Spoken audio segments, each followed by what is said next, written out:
Hello, my friends. This is Andy over at Falco Canine Academy coming to you on a Saturday at 12:30 in Brea, California, November 9th. And this is a really important broadcast for me because quite often when you either have a movie about a certain dog breed, like Marley and Me, or 101 Dalmatians, Rin Tin Tin, even I want to say a gluttony. Does that sound right? A gluttony of purchases. I don't know if that's an actual a proper phrase, but there's a very huge attraction to those certain breeds, and people begin to either adopt them or buy them from breeders or what have you, and it causes a lot of problems in relationship to like 101 Dalmatians. Now, all of you that are Dalmatian lovers, please don't get offended. But that breed lost a lot of its natural instincts and genetics that were very attractive in the early breed because they just simply got watered down from overbreeding. The problem is most people don't really look at, the physical makeup of a dog before they decide to breed it, or the temperament, or to make sure that there's sound genetics before they breed two dogs together. Quite often here in the United States, and this is the reason why we often, us police dog trainers, detection dog trainers, we go to Europe to buy dogs, is because here in the United States, we tend to buy dogs or breed dogs based on their looks, not on all the other important things: genetics, hips, shoulders, soundness of their hips and shoulders, and their overall makeup, their trainability, their social aspects of those dogs, and environmental solidness. People just look past that. And quite often they look at shy dogs or dogs that are very, maybe even defensive, as a preference, which is really the wrong way to look at a dog. You want a dog that's confident, yet mild, perhaps, depending on where you want that kind of dog. You want a dog that has sound hips and shoulders and an area around their tail and buttocks. Teeth, of course. You want that sound teeth, and so on and so forth. You want a good, solid dog overall, physically and mentally, before you even consider breeding the dog. Once you decide, before even deciding to breed the dog, you want to make sure that there's going to be people that need the dog. Do we really need the dog to be bred?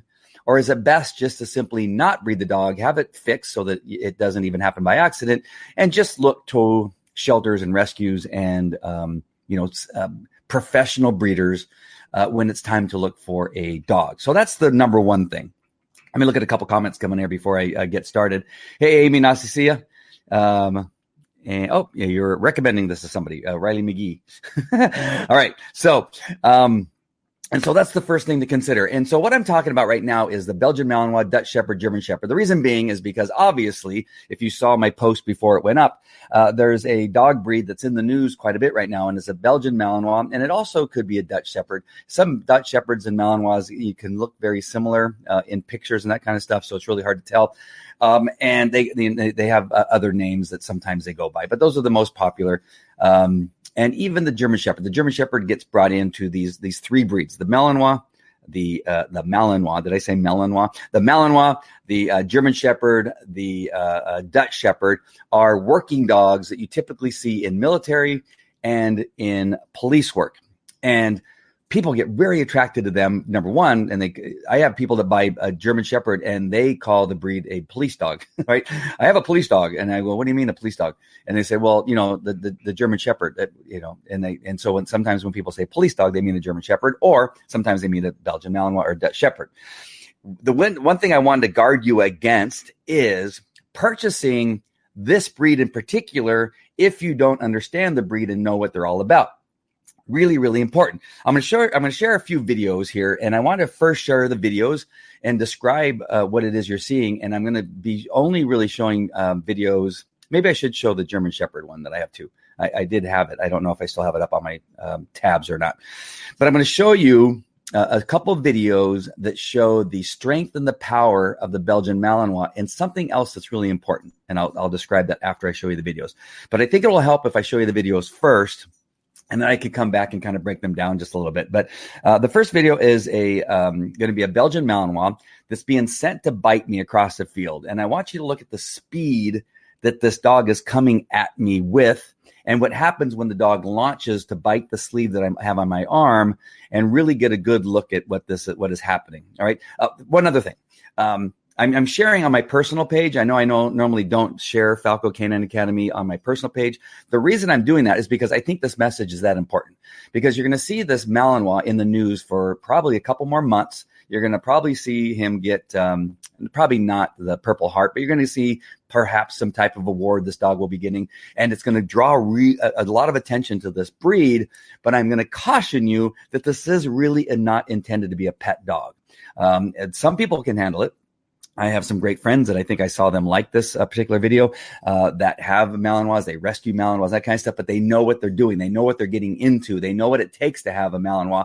But for the average person, I've had people in their 60s and 70s get a Malinois puppy because they thought it was a good idea for protection, because they thought they saw it in a movie. Maybe there's that, there's a movie that has, it's about Afghanistan or Iraq, and it's a bomb dog and some other stuff. And so after those movies, people tend to buy these dogs. And again, I want to caution you, because this breed, and I brought in even German Shepherds, in some cases are not meant for the average person unless you truly, let's add one more, truly know what you're getting into when it comes to some of these dogs. It's not necessarily that they're dangerous, but they can be. But they will drive you crazy. And if you don't pay attention to the needs of the dog and what it requires to have that kind of dog, you're going to be sad. And you're going to be calling me, which I've already gotten calls from people saying, hey, I adopted this Malinois. I adopted that Shepherd. I can't handle him anymore.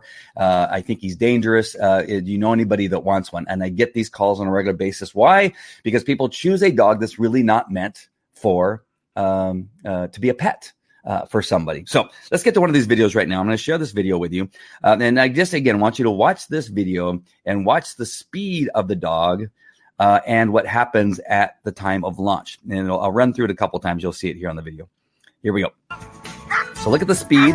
He's coming after me, right? And look at that. That just launches himself. The reason that's significant is because I want you to know that this dog has no fear. Has no fear of man, of harm to itself. That running, that going at a human being with that much power and eagerness is unusual in a dog. When we go look for a police dog, we go look for a dog that is less than the 1% of dogs that can do this type of work. The Belgian Malinois quite often fits into that. A large amount of Belgian Malinois can become some type of police dog or security dog or protection dog, right? It's a higher percentage of that breed can be successful. Now, I would say with the German Shepherd, it's less. Because again, that's one of those breeds, because of Rin Tin Tin and some other movies that feature a German Shepherd, they've been watered down. So here in the United States, you don't find a lot of German Shepherds that can be police dogs. We really do have to go to places like the Czech Republic, the Slovak Republic, Hungary to find German Shepherds. Even Germany isn't that great for finding good, solid police dogs any longer. I haven't gone to Germany in years, maybe 20 years, to find a police dog. It's not that they don't exist. It's not you can't find one here in the United States. It's just difficult because such a small percentage of that breed, since it's been watered down from its popularity, doesn't have the strength. Now, the Malinois and the Dutch Shepherd have almost solely been created for some type of work, like police work, security work, bomb work, work in Afghanistan and Iraq, where the conditions are very harsh. And it's because that breed still is fairly close to the genetic makeup of what we need to be that type of dog. And so you find a higher percentage of those dogs still in existence, that it's not necessarily the 1% of that breed, but still the less than 1% of dogs overall. So, so that speed that you see that dog going out. So I'm going to get rid of that, that particular one here really quick, and I'm going to bring in another one. So give me just a second to show you another video. And this one is, this dog has a muzzle on it, and I'm going to enlarge it here just a little bit.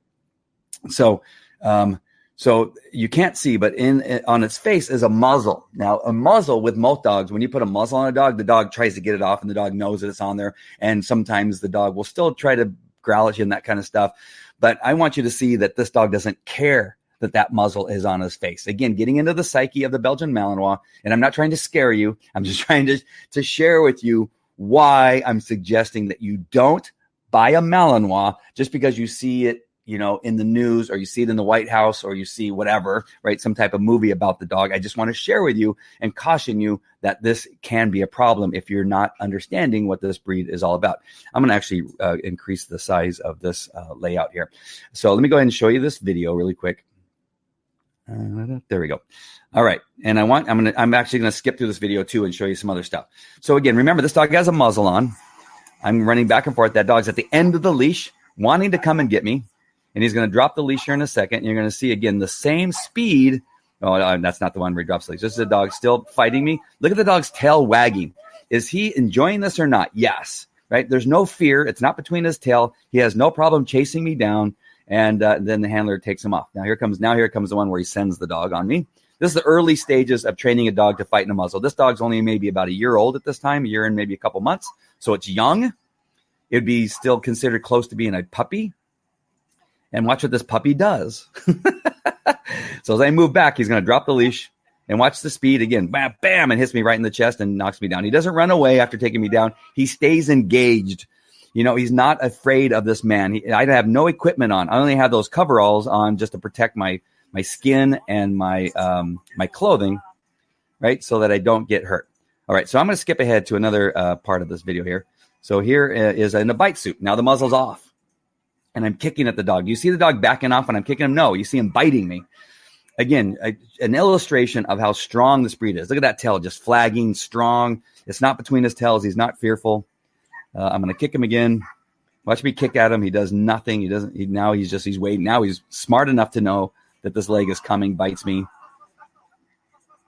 And he's pulling back. And look at that dog just dragging me down. And I'm punching him in the head. Again, I want to show you the reasons why you got to be careful with this breed when you get it. This is how strong the breed is. They've been bred to do this. The more pressure you give them, quite often, the stronger they are. We're teaching the dog to bite the back and not the arm. And let me go to an undercover sleeve here. This thing is called a sustained confrontation. So here I just have a sleeve on. Look at it. I'm hitting him with something. I'm hitting him with a stick. I'm hitting him with the top of the cardboard. I lift this big old thing up over his head. Now, other dogs would shy away. If I lifted this up over your pet dog, your dog would scamper away and probably poop himself. Like this dog's tail is wagging. Right? And that's not that hard, but I have other things that I can hit the dog with harder. The more I hit him, the more his tail wags. Right? So now these are two different dogs. The first Malinois that I showed you and this Malinois are two different dogs. Oh, you probably can't hear the sound very well. So again, that's an illustration of this particular breed. All right, so here we go. And bring this back. All right, so those are two. I have one more to show you. If you want to feel the power of the hit, I have a camera that's going to be on my hat. And the handler is sending the dog from about 100 yards away. And you're going to see how quickly this dog goes from where you can't see him to suddenly you can see him. And you're going to see the power and listen for the power of what this dog hits me with. And hopefully I can remember to turn on the sound here. I'm going to go to the Chrome tab, hit share audio. This time you can hear it. And it is the hit. All right. So I'm going to share this video. Again, I'm going to increase the screen size here so you can see everything. Hold on. Takes a couple steps to do this. Oops. Didn't mean to do that. I hit the wrong one. Here we go. All right. Now I'm going to make it full screen and then make the video full screen. Where is the hit? All right. Here we go. Now listen to this hit. Get him out of here! About 200 yards away. Yeah, not that. Yeah, 125 yards away, probably. This is a police dog. Here he comes.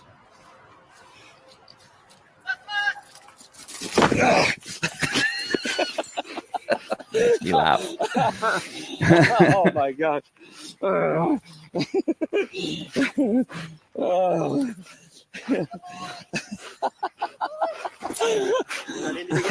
Look how firm that bite is. That is a confident dog. This is only from 20 yards, maybe 10 yards away. Grab his leash. There you go. Yeah, hang on to that leash. All right. So there you go. So I've shown you 3 different Malinois and 3 different dogs. Yeah, 3 different Malinois that have 3 different personalities. Oh, hold on 1 second. I got to turn that off. Of course, none of the ones there we go. And so that is the strength of that dog. Now, again, I'm not showing you these things to scare you. All those dogs are sociable dogs. All those dogs have been able to be pet. The first dog actually was a pet dog. That dog that flew through the air as it hit me and it flung it up into the sky. That was a pet dog. The other 2 were police dogs. I don't know if either one of those are working any longer, but you have to understand this breed. Again, it's easy to get caught up in the excitement of, oh man, I want a dog that's a hero dog. And I want to walk around and people go, look at, you have one of those hero dogs. You have one of those, those dogs that were used to take down the leader of ISIS, whatever it is. I'm telling you, you are not going to be happy if you don't understand what this type of dog needs. The dog needs exercise. The dog needs good, solid understanding. The one thing about the Belgian Malinois is that I'd say compared to the German Shepherd is that they are very quick to make a mess of with bad training, bad understanding. A German Shepherd is easy to train quite often, and so you can often fix problems. But with the Belgian Malinois, if you try to train and manage a Belgian Malinois the same way you do a German Shepherd, you're going to have the opposite results. You're going to have a dog that becomes a mess. And it's very challenging to train a Belgian Malinois and a Dutch Shepherd. I know I keep forgetting that Dutch Shepherd.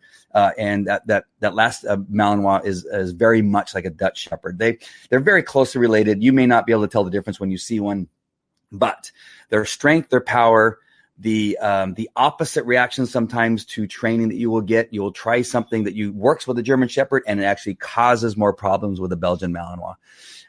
If you saw me telling the handler to pull back that leash, what that does is it creates a bite in the dog, right? It makes it stronger, makes it firmer, makes the dog go deeper. So that pulling back on that leash causes the dog to become more aggressive. And so that's what happens when you're on a walk, right? When you go on a walk and you see another dog approaching, what's the first thing most people do? They pull back on the leash, right? For the Malinois and many other dogs, but in particular with the Malinois and the Dutch Shepherd, it makes the dog more aggressive, makes him stronger. So now you're going to have a dog that's already strong to begin with that now sometimes is 5 times its strength when it becomes aggressive. And when it becomes aggressive, it's very difficult for many people to handle the dog. I've seen many men, many strong adults who cannot hold on to a Belgian Malinois. It takes time. It takes understanding. It takes balance. And it takes, with a police dog, we work 5 days a week to train that dog and that handler. And it's hard. I've had handlers that fail with the Malinois, and then I go, you know what? It's best if you have a German Shepherd. You may be able to handle that better. And so I want you to understand this aspect, that because you see a dog as a hero dog in a movie, in the press, that is not a green light to get that dog as a pet, because again, you're going to be calling me or somebody like me. You're going to say, hey, I got this dog. Now that it's grown up, I can't handle it. It's hurt one of my kids. It's hurt, one of my family members. I was at a park and it saw a baseball. I thought it'd be a good idea to take him to the little league game, and somebody hit the baseball. And the dog knocked over 5 people to get that baseball, and he wouldn't let go. And he bit somebody because the person tried to take the baseball from him. And these are true stories. I have a police officer whose wife got bit in the breast and actually bit and would not come off her breast. That happened in a city here in Orange County.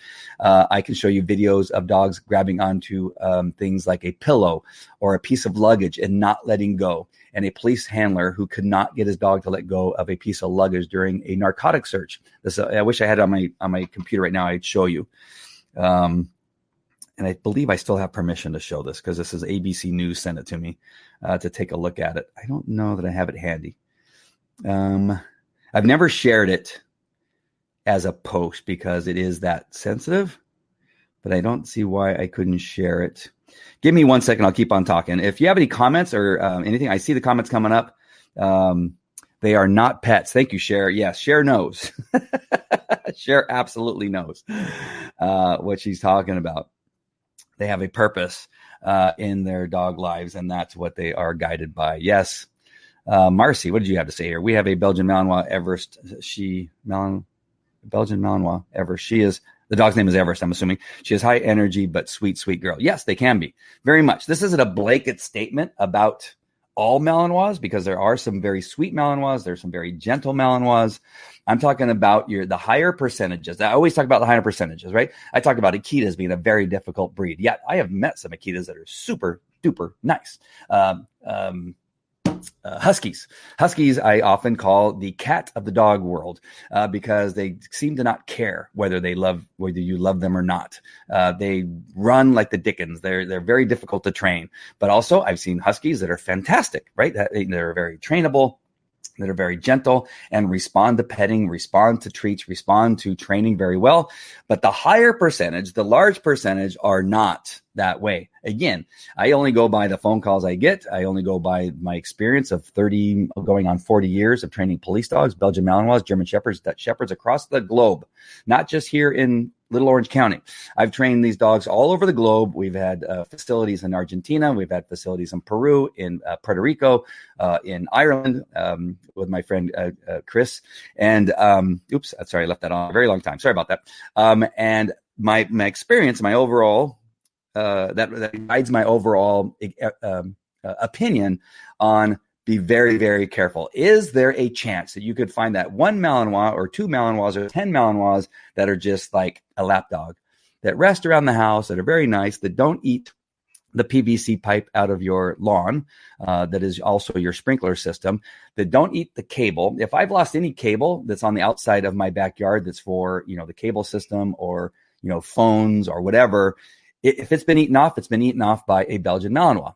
My air conditioning unit on the side of the house, all of the wiring has been eaten off by Belgian Malinois or Dutch Shepherds. A door that I have in the back that has been replaced was eaten by a Belgian Malinois German Shepherd. The times I've been attacked in my backyard have all been Belgian Malinois or Dutch Shepherds. I've never been attacked by a German Shepherd, but I have been attacked by Belgian Malinois, which I worked with. I've trained, I've taken care of, I've coddled and that kind of thing. But given the right circumstance, if I have to get between them and one of my children, I will take the attack. And I've been attacked by a couple of Belgian Malinois, some that went on to work and be police dogs. But that's because we understand the breed. We know that can happen, and it's a risk that we just inherently have. It just happens, and that's the way it is. Now, I've also been attacked by a couple German Shepherds during training when I let my guard down. My guard was down. I came in too quickly. I did something that I wasn't supposed to at the wrong time, and that kind of thing happens. And I was going to look for that video. That I just want to show you one more video that hopefully I can find here as I'm talking. But any more comments, feel free to put them up there while I'm doing this. I don't want to pick on the German Shepherd or the Belgian Malinois. I want to show you, it was a movie, and just show you one more video of German Shepherd. Hello, it's coming. I promise. It's going. Nope, that's the hit. Here we go. Mouse plate. No. Oh, darn. I thought this was going to happen faster. I know that it's here. Dang it. So sorry.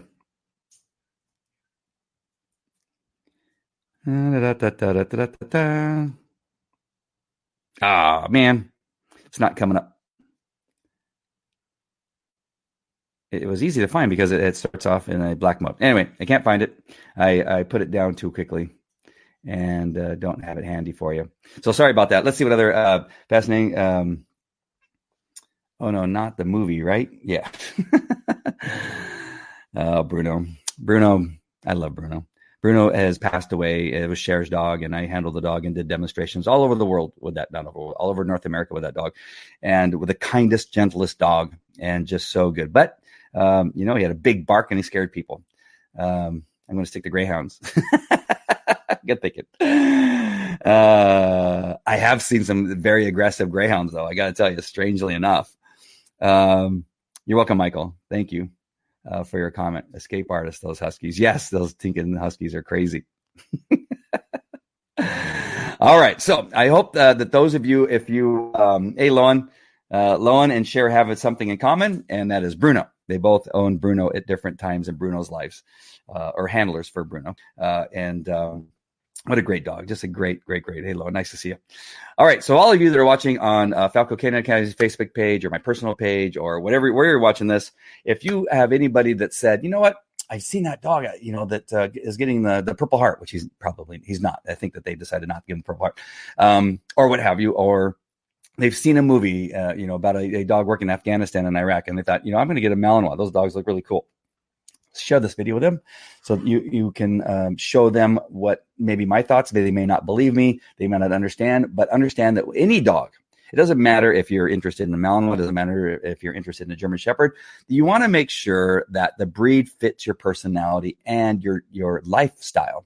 If your lifestyle is one that's sedentary and you kind of go out for a walk maybe once a week or once a month or something like that, or never, then most of these breeds that are working dogs that need to let off steam, to let that energy out, then definitely the Malinois and Dutch Shepherd are not your dog. Probably the Husky is not your dog.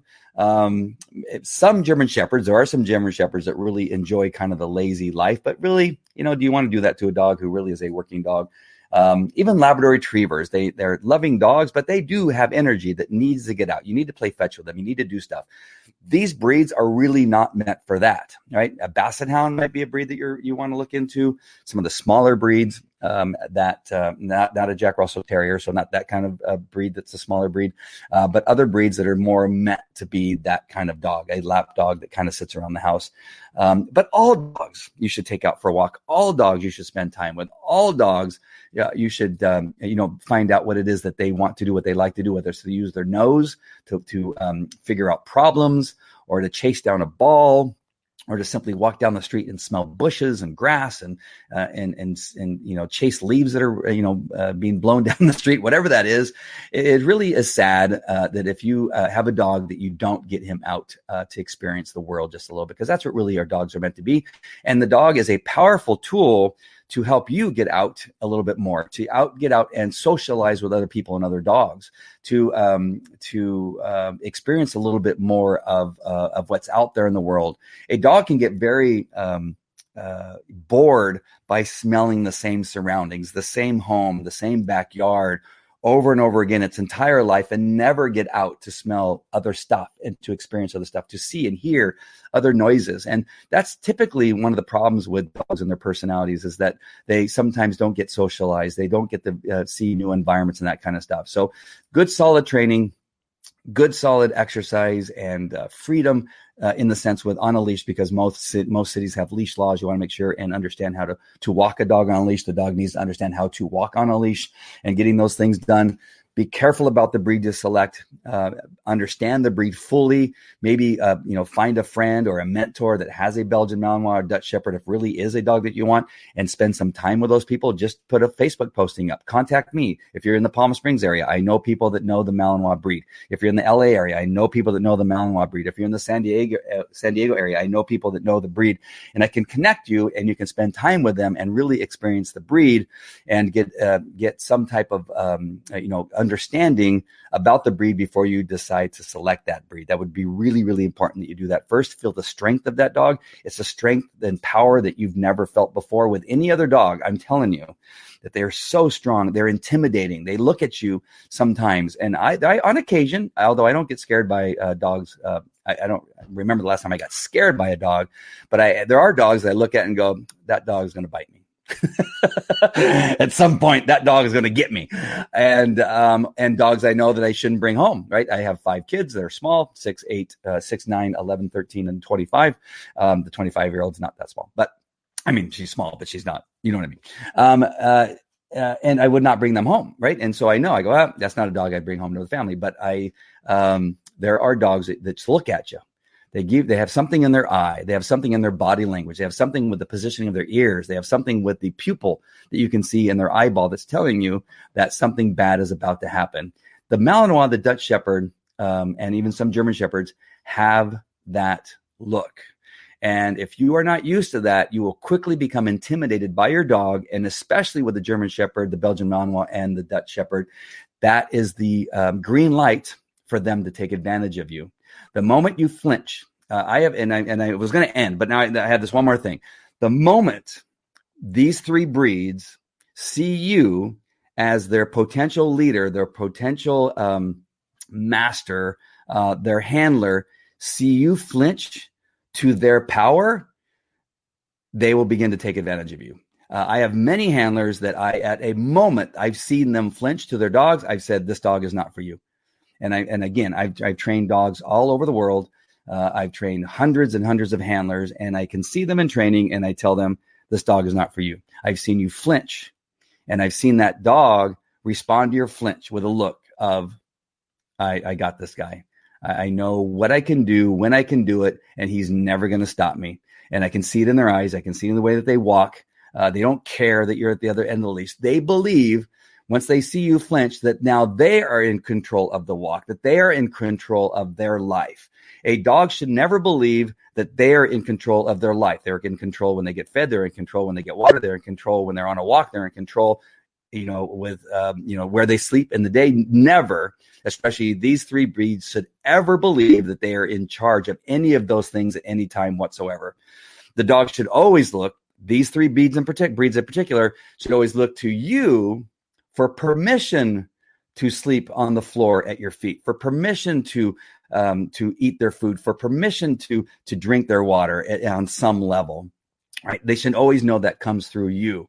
If they see you flinch in your body language, in your motion, in your hand gestures, in your gait when you're walking, in your voice inflections, is it inflections or inflections? It's one of those two. If they hear that, they've got you, and you're in big, big trouble. That's the first step in being in trouble with that breed. All right. So I hope I haven't scared people necessarily. I'm telling you the truth.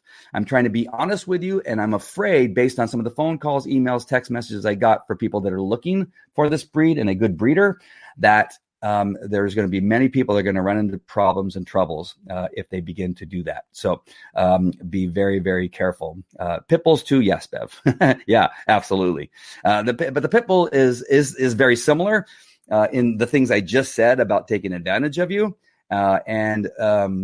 Yes. So yes, I would just say yes. It's very inflections. Thank you. I don't know where I got inflections. Is that a word? Inflections? I don't know. All right. So that's it. I walk less and don't see my neighbors as much since she passed. We walked 4 times. Yeah. A dog is a great thing. And again, that just brought me up to the last thing. Dogs are great for a lot of things. If you didn't know this already, I've done a presentation several times, maybe like 5 or maybe 10 times, on the power of the dog.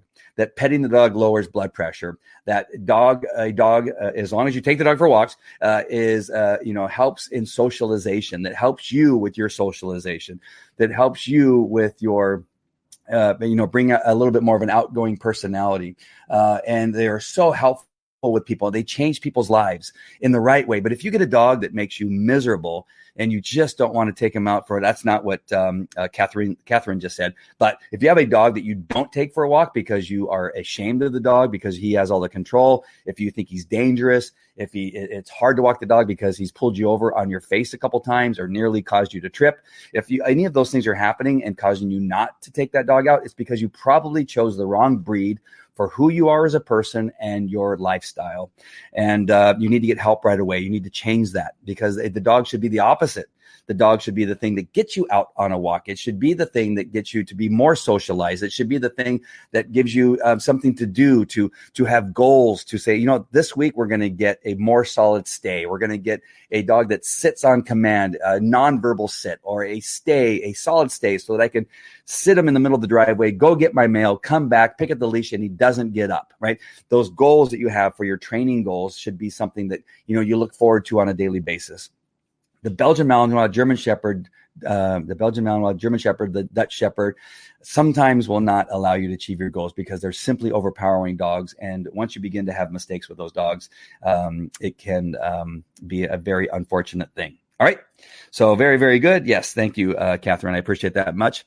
I hope that this has been helpful to some people. Share this with your network of people. Share this with people that have maybe reached out to you and says, I'm looking for a dog.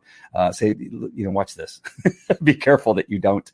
There's one. This is one of my very first customer, Robbie Alcott, and Arnold. Yeah, Arnold was.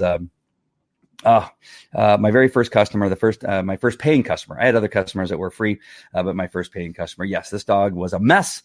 So thankful for the Alcotts for giving me the opportunity to become a dog trainer. They were the reasons I became a dog trainer. And there she is on my broadcast some years ago. I don't even want to say how long ago that was, but I was in my 20s, which was 4 years ago.